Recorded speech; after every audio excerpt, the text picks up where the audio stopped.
حضرت ابو ہریرہ اور حضرت سیدنا عبداللہ ابن عمر رضی اللہ تعالی عنہم کہ جب یہ ذوالحجہ کا چاند طلوع ہو جاتا تو 10 دن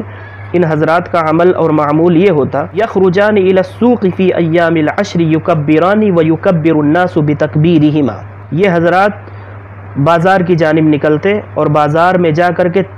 تیز آواز میں بلند آواز سے اللہ کی تکبیر کرتے، اور لوگ جب انہیں تکبیر پڑھتا ہوا سنتے تو ان کی آواز سے آواز ملا کر کے بلند آواز سے بازار والے لوگ بھی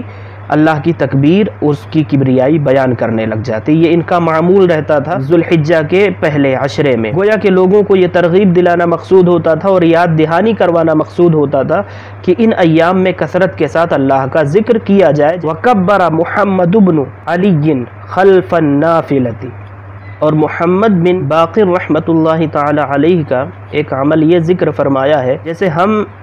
فرض نمازوں کے بعد اور وہ فرض نمازیں جو جماعت کے ساتھ ادا کی جاتی ہیں اس میں پڑھا کرتے ہیں تکبیر تشریق، اللہ اکبر لا الہ الا اللہ واللہ اکبر وللہ الحمد۔ امام محمد بن باقر رحمۃ اللہ تعالی علیہ ان کا یہ معمول ہوتا تھا کہ یہ نفل نمازوں کے بعد بھی یہ تکبیریں پڑھا کرتے تھے، چونکہ اللہ رب العزت نے اس عمل کی کوئی حد متعین نہیں فرمائی ہے کہ کب پڑھنا ہے اور کتنی مرتبہ پڑھنا ہے، اس لیے کثرت کے ساتھ جتنا ہو سکے اللہ رب العزت کی کبریائی بیان کرنے والے جو کلمات حضور پاک علیہ الصلوۃ والسلام کی دعاؤں میں جو مذکور ہیں اور جو ماثور ہیں، کثرت کے ساتھ ان کلمات کا ورد کرنا چاہیے، انہیں پڑھنا چاہیے ان دنوں میں۔ ذوالحجہ کے پہلے عشرے میں کثرت کے ساتھ اللہ کی عبادت، اس کا ذکر، تسبیح و تہلیل، اور خصوصی طور پر اس کی